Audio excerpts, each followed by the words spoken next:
further ado, Jake Porway. Thank you. Thank you. All right. Thank you so much, everybody. Thank you, Kay and John and Meetup for having me here. I don't know if King of All Media is a title that I can live up to, but if I can make it out of this meetup, making you guys a little happier, I'll take that.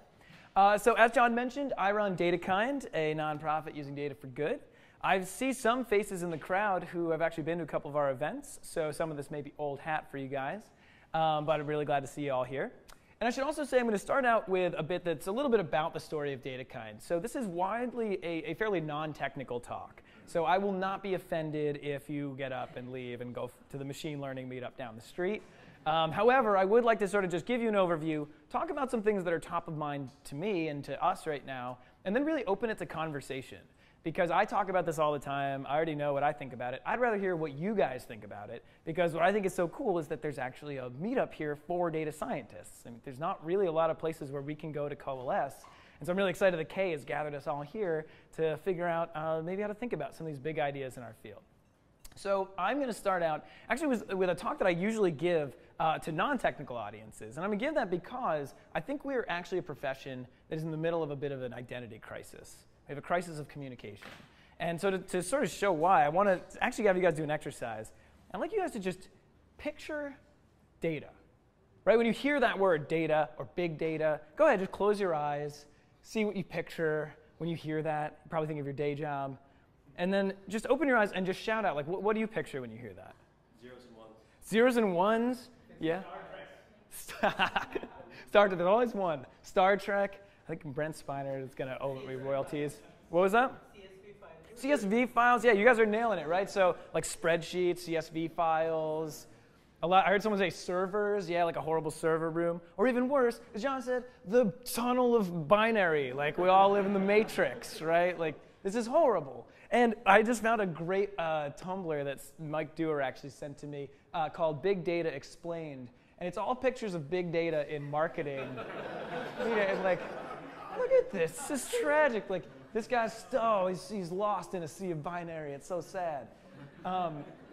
The biggest takeaway that I get from this is that big data is blue.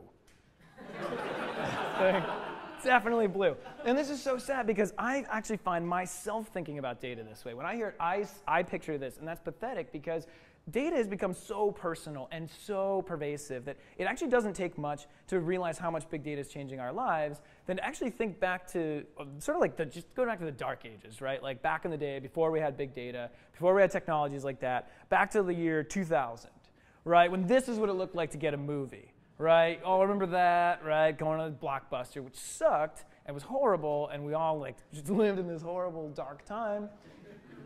But now, of course, we have Netflix, which lets us pick wonderful movies. We've got Google Maps helping us figure out how to get from point A to point B, and Amazon giving us recommendation engines, many of which are written here. This is actually mine. And I'm going to pause here for a sec, because actually the screen's getting cut off on the side, so I might just take one moment to even play it just a little bigger like this, maybe. Now you guys are watching me troubleshoot in front of you. It's always embarrassing. Doop, doop, doop. Anybody have a good idea for how to make this a little different? Nope. Yep, that's a good call. I think my only choice is 800 by 600 and 1280. Is that real? Sorry, I'm going to just try this for 1 sec. I want to throw some full screens. Is that any better? At least you see the whole thing now. Get a Linux box. Yeah. How dare you? All right, topic number 1, Linux versus Mac. Yeah, it's fine. And this is the stuff that I'm excited about. And like people often, outside of our profession don't realize is driven by data science and really driven by us, data scientists. And I love that the logo for the Data Science Meetup is a dude pulling open his shirt with like a Superman logo that says DS on it. Because without hyperbole, it really seems like we have these superpowers. Like we have the ability to look into mass amounts of hairballs of data that other people can't handle. We can see patterns where there were no patterns before. Like there are these really amazing skills that we have that have just kind of come to a time when it's really a moment for us to all step up. And Drew Conway actually said to me, who I think spoke here a couple times ago, we asked him what he thought of as exciting about data science. And he said, data scientists are kind of like the Green Lantern. If you guys remember the Green Lantern, it's like we all have our rings. They're all a little bit different, but they all have these creative powers where we can create and make wonderful things. And that is a really exciting thing about our profession. And I think probably where I saw this most was when I started doing this work, going to my first hackathon, right? Like the first hackathon I dropped in on, I was like, wait a second. I'm sitting next to like the best machine learning dude in town. And I've seen this fantastic coder, people from Berkeley and mathematicians from Stanford. We could create stuff outside of our jobs. We don't need governments to tell us what's cool. We don't need our job to dictate what we can do. We can build whatever we want. We're going to build stuff that's super powerful. We're going to build stuff that's going to change the world. We're going to build stuff that's had so much impact. And the stuff we built was so unfulfilling. What? Apps to park your car or find local deals. I mean, sure, these are great. I have every one of these and use them every day. But it just feels like if we have all that technology, like the stuff that's driving the Hubble telescope, we should be using it for more than just making sure that you don't accidentally get recommended Notting Hill when you really wanted to see 500 Days of Summer, right? So that's a bummer. But the really cool thing to me is that the big in big data, to me that big, forget the 4 V's, big to me means expansive. And the really cool thing that's happening right now is that every field is having its data moment. You've probably heard that. A lot of tech companies are talking about it. But I mean every field, including people like this. This is a group called Kalimo Salama. They give insurance to subsistence farmers in Africa via cell phone. They have a cell phone program. They can opt into it. And they're really interested in being able to predict who's going to default on a loan, what the weather is going to do to change insurance prices based on things what's coming in. And they're just a little nonprofit, but all of a sudden they're a data company. They got data pouring off of the cell phone platform they've set up. Mobile is one of the most ubiquitous platforms in the developing nations. So all of a sudden, they could use those same techniques that we use every day to recommend movies or recommend products, and they could have that same insight, find those same interesting patterns, except they have nobody to help them do that. Because they can't afford a data scientist. I know you guys get paid. And even if they could, they wouldn't necessarily know what to do with one, because this is totally new. They haven't been built up to be a data science company. So that was why we founded DataKind, was to fill this gap, to get data scientists who were already spending their time working on projects on the side to instead plug those efforts in with nonprofits, social organizations, governments, others who suddenly found themselves awash in data and could use these skills for good, but just didn't know where else to turn. And so in that time, we've been finding ways to basically cater to any kind of ability that's out there. If you just have a couple of hours that you can give on a weeknight or a whole weekend event, or even sign up for our longer-term projects with a thing we call the Data Core for 9 months and part-time, we want to make that easy for people to plug in and work together. And that way, the hope is that we give data scientists this chance to have social impact, we give social organizations a chance to maximize their impact, and then in the process, we all get to live in a better world. So let me show you a few examples before I jump to some of the cooler things you're finding from this. So the first comes from a group called DC Action for Kids. Their job is to look out for child well-being in DC. So every year, they look at the state of children and how they're doing, and they put out a report. And this year, they said, let's do something different. The government has opened up huge amounts of data, tons of files and databases about child well-being, like things related to parents' income level or food deserts. And they said, could we get that together in a way that we could help other people and policymakers understand what's going on with child well-being? And they thought we could. It's all available. It's great. And then you remember, data looks like this, which is fine maybe for us, but is totally perplexing if you are a small nonprofit. I mean, this is a group of 4 people who have no tech skills, and I'm just showing a snippet from hundreds of CSVs, PDFs that they had, stuff that they just wouldn't know how to wrangle. So instead, we teamed them up with these guys. This is Max Richmond, who's at Geopol now, a couple of people from the Washington Post. And they took all the spreadsheets, and they instead just layered them together to make this interactive visualization of child well-being on a map. This was their 2012 e-data book. And the basic idea was that no matter what level of ability you had, you could understand this tool. So if you were an executive looking for an executive summary, you could read their findings, that in fact Southeast DC was doing worse than the media was saying it was doing. If you wanted to poke around, you could change the layers on the map and actually read into it. Or if you really wanted to actually analyze the data yourself, they had taken all these disparate data sources and normalized them into a single database at the neighborhood level so you could actually analyze it yourself. And when I show this, there's always like a moment of almost embarrassment in a way. Embarrassment's too strong, but I'm like, I would imagine people are sitting out there thinking, so you put it on a map. It's not that big a deal. But what's crazy is we saw them present this to their constituents, other people doing child well-being tracking in front of the mayor of DC, and there was an audible gasp in the auditorium. Because up until now, everything would come out as a PDF, and now all of a sudden they could interact with the data. People were like coming up, eyes full of tears, like I never knew it was possible.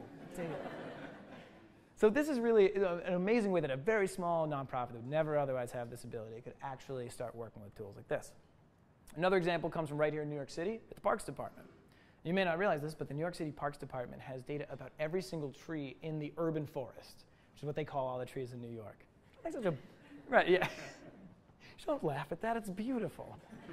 But it's also kind of funny. How many trees? God, that's a great question. This was a while ago, so I forget. I don't know, like 100?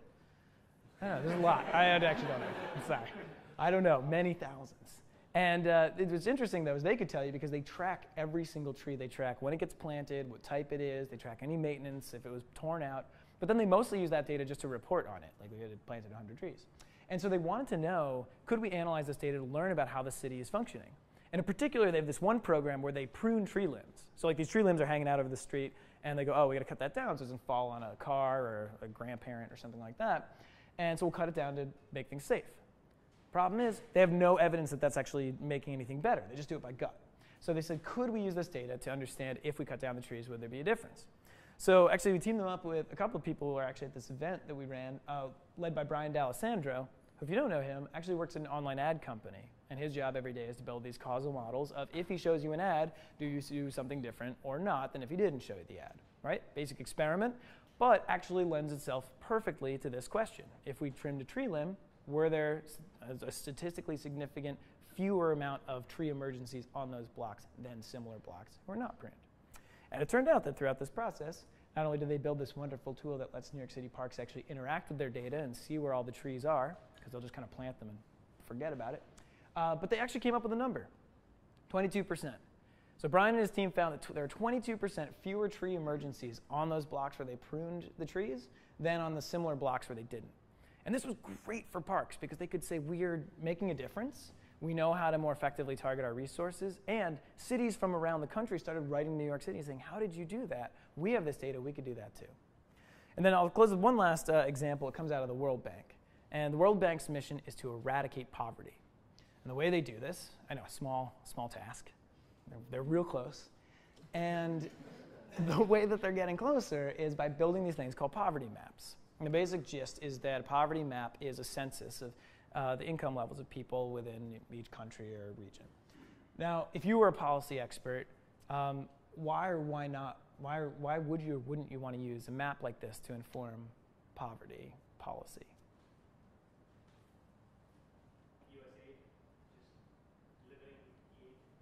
What's that about USAID delivering aid? Sure, you're saying so like USAID might have more influence?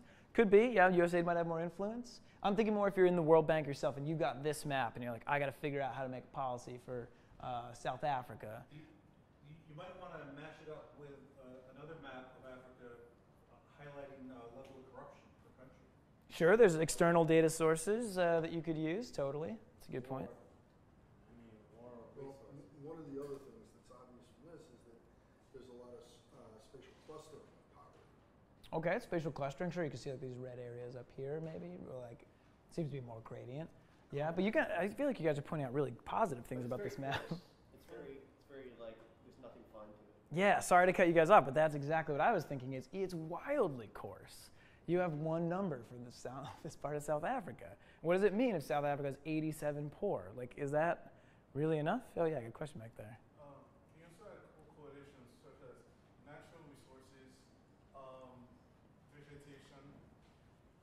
Great examples. You could correlate this with other things, absolutely. I think what the point of what they're using now, however, is that like it's just not enough data.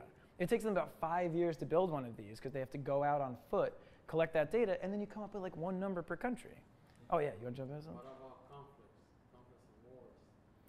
Situation in South Africa.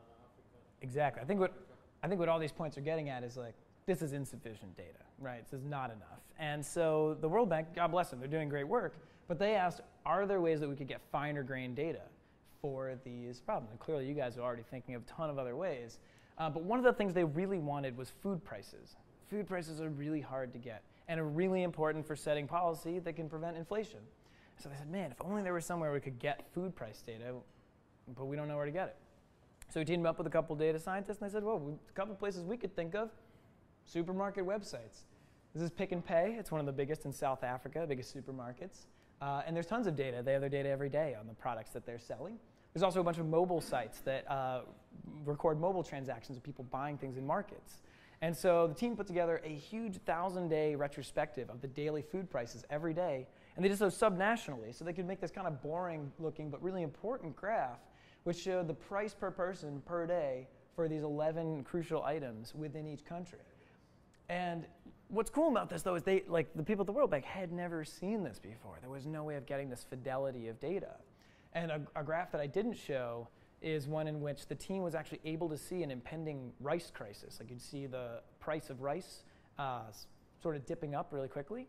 That wasn't being represented in the data that the World Bank had before that. So it's a small thing. It doesn't sound like all that much necessarily, but these are huge changes to social organizations who don't have these skills and really just wouldn't know where else to go. So I think these are really interesting things that we're seeing. And beyond just looking at the projects, there are tons of other projects we'd talk about. And when I open it, I am going to try to be quick so I can just talk with you guys. The other projects that we could talk about don't even cover the fact that there are bigger things that we're seeing. So you could talk about the results of this, but other things we're seeing are groups are scaling these results. So we mentioned the New York City Parks Department. Other cities are starting to glom onto these ideas and grow them out to their own areas. We're also seeing just excitement around the pro bono data science movement. A lot of people show up and say, I didn't know that I could spend my time making a difference. So having these projects actually works as a platform to show people you can contribute. And then the other thing that's really exciting me is you start to see an increase in data literacy in the groups that we're working with, which may seem like a small thing, but right now there is a huge divide between we data scientists and organizations who don't have data science skills. And to see groups coming back from these projects and saying, I now understand how to ask questions about data science, or I now have the reason to fund a data scientist is huge. So we're really excited that this is sort of making a switch in the demand for the market towards data scientists in the social sector. So that's sort of the gist with DataKind. But I wanted to, before I open it to questions, raise a couple of things that are on our minds for the future, in particular around what we're seeing out there, even beyond just DataKind itself. And then a couple of the, actually, before getting to that, I want to talk about some of the learning lessons that we're seeing that I think if anyone here wants to do data science for social good, should be totally prepared for. So the first thing we're seeing is that our job is absolutely to demystify. Just like that first figure, I hate plots like this or graphics like this. Word clouds, which I just hate out of principle. Then and beyond, all this says to me is that big data is magic and universal, and there's like a coven of Lenovos that understand it. And if you are not part of that, you will be destroyed. And that's such a shame, because this really, I think there is a market demand to keep big data confusing. Because as long as it's confusing, you can sell people things to make it less scary. And that's fantastic to many unnamed companies in the world. And it's more important for us to remind people that, yes, this is a highly technical skill, but it's not magic, right? It's not just, we don't just wave our hands and good stuff comes out. Especially because most people show up, especially to DataKind, and say, hey, we would like some magic. Particularly when they show up with stuff like this. So people have said that data in the social sector is bad. But it really is bad. Really. I'm going to say it again, because so many times we have volunteers come in and we say, look, this is a group of organizations who have not had data infrastructure. They're not very tech savvy all the time. It's going to be bad. And they go, cool, got it. And then 2 weeks later, after we give them the data, they're like, oh my God, it's so bad. There's so many formatting errors. The keys don't actually align of what happened. And I think it's really important to note that if you're going to go off and do data for groups that aren't tech companies themselves, that whole infrastructure isn't going to be there. And if 90% of data science work is cleaning the data, then 99% of the work in the social sector is cleaning the data. So I would just be prepared for that. It's one of the most fun parts to me, but not something you want to be caught unawares of. And then one of the other big things that we're seeing is this idea of activating genius. So does anyone know what the video is that this little cartoon dude is from? Yeah, exactly. So there's this RSA drawing videos where this guy draws on a whiteboard and narrates TED Talks. And this one's from one by a guy named Dan Pink, who asks, what drives us? And he talks about all the things that motivate people to do things, why they do well at their jobs, why they go off and volunteer. Why does Wikipedia exist? Who goes off and makes sure that Grand Rapids, Michigan is up to date? And it's me. And one of the things that's great about this talk that I think relates a lot to a question we get at DataKind all the time, which is people ask, why would people who are getting paid tons of, $400 an hour for their time, why would they volunteer to work on these crappy problems? And what we found is that people really just want to do interesting things. I'm probably preaching to the converted here, but we found that DataKind is a lot less about doing data science and a lot more about getting out of people's way and just making it easy for them to do something that has purpose, or a way to use their skills, or actually some chance to master something new. So that I think is really important, something we've learned a lot. I don't know how relevant that is to you guys, but I think if you're also looking for good data science for good projects, keeping in mind that this is something when you work with volunteers is something that drives them. People just want to give back.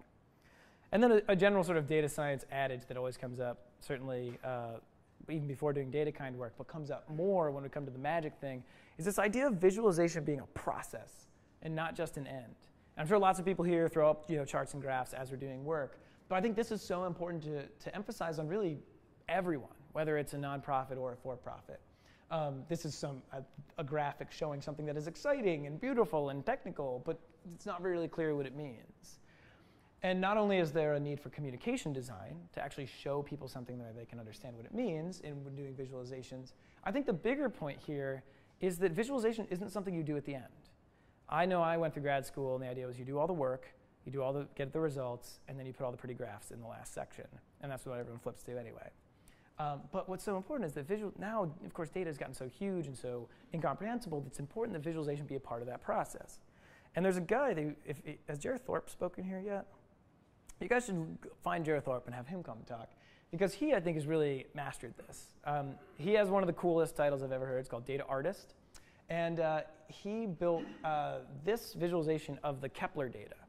So for those of you who aren't familiar, Kepler satellite went out and looked for exoplanets, those planets that are like Earth, that are out in the universe.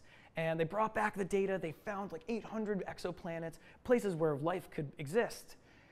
And they put it in a table in the back of a PDF, just these readings. And it was sad. How can you relate to HR 45 and know that it's 1.3 Kelvin? That doesn't tell me anything. And so Jared built this interactive visualization that instead actually visualized that data based on what Kepler got back. And so what you're seeing here is these are all the exoplanets all aligned as if they're all around a single sun. So that's the star that they would all be around. Of course, they're not all around the same one. And here he's actually broken them out by heat and by color. But what I love so much about this, he wrote this in processing, and what's nice is he always builds in ways to do transitions. Like, it's so important that he can look at the data along all these different dimensions. Here's sorting things by temperature and marking things in our galaxy. And then in a second, he's going to actually rearrange them another way. I forget if it's on a log scale or planet size. And so I think this is something that is incumbent on us data scientists to be thinking about all the time, is how are we not just presenting our results at the end? How are we looking into the data in ways that we can understand new things and find new patterns? Because this is a whole new art now that our medium is growing so much. So I'd implore everyone to go check out Jared Thorpe. So those are some quick things that we're finding. And I bring them up because, again, there are the 4 things that people come to us with the biggest questions about, which is, what the heck is big data? How can you turn messy data into good stuff? Why should I visualize things? And why would anyone volunteer? And then lastly, the thing I did want to close with that I really wanted you guys to help me talk about is the future. So great, we could talk about looking at cell phone data for nonprofits. We could talk about helping the World Bank look at poverty maps. But the world is changing super quickly. And if we came back and had this talk 3 months from now, we'd probably talk about totally different things. Number one, a friend of mine had this phrase that I loved. Big data will soon seem quaint. It'll seem so charming when we use the term big data, because data is pouring out so much exponentially faster all the time. And there are 2 examples that I really, really like of this. The first is from this guy, Mike Snyder. Does anyone know Mike Snyder? Know of Mike Snyder? So Mike Snyder is the head of genetics at Stanford. He is super bummed that the only way that we get information about ourselves, usually at a doctor's office, is one blood test that comes in like once a year. You get your blood taken, you read maybe 12 indicators, that's that. He said, I'm going to do better. I want to design a device that takes your blood every hour and measures about 12,000 different indicators. Stuff like, I can't even remember all the details, but like studying proteomics and genomics, all the fine details in his blood. Couldn't find anyone who would do this, so he's like, forget it, I'll do it myself. Just started taking, I've got grad students. So got this. So he starts taking blood every hour, and he starts to see things that no one has ever seen. He sees how his blood rates change when he's just digesting a piece of bread, all the sorts of things that happen to his genetic makeup that he didn't expect. And then the weirdest thing, he sees he catches a viral infection, like a lung infection. And not so long thereafter, he sees telltale signs of type 2 diabetes. Now, he's a good-looking guy. He's fit. He doesn't seem to have any history of type 2 diabetes. But nevertheless, he goes to his doctor. And he says, dude, you got to check me for type 2 diabetes. His doctor goes, look at you. You don't look anything like you have type 2 diabetes. And Mike's like, listen, I do weird stuff at home. Don't ask. I want you to check me. Doctor says, all right, sure enough, he's got type 2 diabetes. But it's so early. It's so early in the phase. No one would have ever thought to look for it. And thanks to diet and exercise, he actually reverses the trend. So this is something that I think we all should be preparing for, is that when we think about using data for good, all of the ways that new high-quality data, high-fidelity data is going to be coming out that could be used in these ways, so that it's not just high-frequency trading, but high-frequency medicine and quick turnaround time for making ourselves healthier. And on that front, I just saw this the other day. A friend sent me this guy called Water Canary. And this is a little sensor that you put inside a water source, and it tweets every couple of hours what the readings of pollutants are in this. And just imagine, this is already out on the market. Just imagine as this gets smaller, and as you can actually just throw them into a river, and now all that data is streaming forth. Who's going to be there to catch it? Who's going to be there to do something with it, to help people design watersheds and find water pollutants? Us. If you're wondering what the rest of that blank is, it's us, and no one else is going to know how to do it. So data is just going to get bigger and mightier and awesomer. The other thing I want to bring up is like social good, or data for social good, comes from these really unexpected places. So how many people have seen this project, 43,123 pools? I have not visited and never will. Anyone seen this? Yeah, nice. Got some people read that stream in Reddit. Awesome. Basically, this guy was an artist who's flying into Los Angeles. He looks out his window in the plane, and he sees all the swimming pools. And he goes, man, there are a ton of swimming pools in Los Angeles. I wonder how many pools there are. So he gets a couple of computer vision experts. They go and start mining Google Maps, and they build a classifier to identify every pool. They look at its dimensions, and they build a map and a list of every pool in Los Angeles. And they zoom in on it, and you can actually buy a coffee table book that is every pool in Los Angeles from Google Maps. But then they went one step further, and they actually animated a tour through Google Map View to actually Street View. Excuse me, I'm drunk already. Going through Google Street View and actually visiting each of the pools. So here we go. We're going to start at Griffith Observatory and head over to 3226 Waverly Drive to see a pool that looks just like that. It's a beautiful sunny day in Los Angeles. Not a care in the world. And back there's that pool. Sweet. Check it off the list. It's that size. That's great. 3 meters by 9.3 meters. Let's go to the next one, off to Abner Street. Now, I obviously will not make you watch this entire film because it goes for 43,123 pools. There it is in the back there, and it's that shape. But I thought this was just a cool project. Number one, there's data that's out there. You can answer. We're now at a time where we have the technology to answer ridiculous questions, like flying into Los Angeles. Well, I wonder what it would be like to tour every pool in Los Angeles. Well, now you can. But what I throw out there is someone actually found a use of this for social good, to actually improve the world. So I throw it out to you guys. Why would having a map of every swimming pool in Los Angeles, or every swimming pool for that matter, how could that ever be used for anything socially positive? I know in Greece they did it for tax compliance.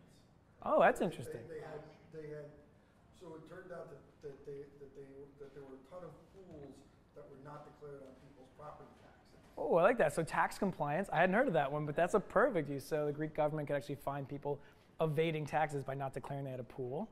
Little big brothery, but I like it. Water consumption. Water consumption, that's interesting. Like you want to wrap people on the wrist for keeping their pools full during a drought, or I don't know, maybe if you're thirsty, you need some water and you're in the area. The conservation and consumption of water for pool, and how much you can tax those people if there's a drought, for people not to use the pool certain number of days. I like that. Yeah, conservation and consumption. Another great example. I think, yeah, in the back. Fire emergencies. Oh, fire emergencies. That's a great one. Maybe you don't have a fire hydrant nearby. You just need to go drain a pool or something. I don't know if that happens, but that's great. I like that's a good one. Yeah, so like actually these guys, you please propose these, because they're all really great ideas, and I don't know that anyone's doing them. The one that I'd actually heard about was a guy who was studying malaria. And it turns out that when you're trying to fight malaria, one of the biggest producers of malaria are stagnant pools. People who have left pools unattended, and they've gained, just gotten stagnant and gross, and mosquito larvae grow there. So now they actually start to use the similar technique to scan for those pools and then go in and drain them and eradicate them. And this is drastically reducing malaria rates in those areas. So even goofy art projects around the availability of data can actually yield some really social good projects. So I think that's fantastic. And then the really last one, I wanted to bring this one up. How many people know what this graphic is referring to? Yeah, it's so sad. For those who didn't raise their hands, this is, of course, the infamous story about Target knowing that someone's daughter was pregnant before the dad did. Because, of course, it was just doing a dumb recommendation based on what she had bought in the past. So when people buy vitamins anticipating a baby, it says it should give you coupons for diapers because a baby's coming up. But, of course, this led to a whole firestorm around the creepiness of Target knowing the state of whether you're pregnant or not. And I think this is really, really, really, really important. Because when I hear about big data, like when my mom talks to me about big data, the two companies she talks about are Target, targeting pregnant people. Does anyone want to guess the other one that came up recently? Facebook running experiments on people. That is dangerous.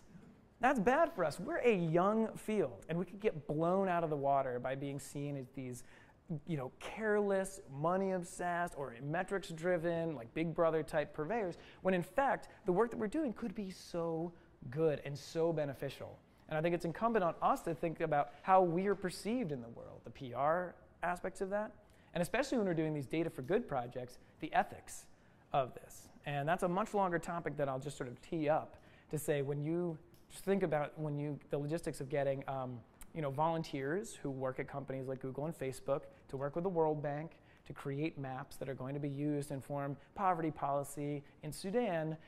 There are a lot of moving parts for understanding when something goes wrong. If that data is incorrect, who's responsible? Is it the World Bank? The volunteers? If DataKind put them together? It's a lot different than if you just mess up an email marketing campaign and you get a few fewer opens. Like, that's not as high stakes as it's actually changing people's poverty policies.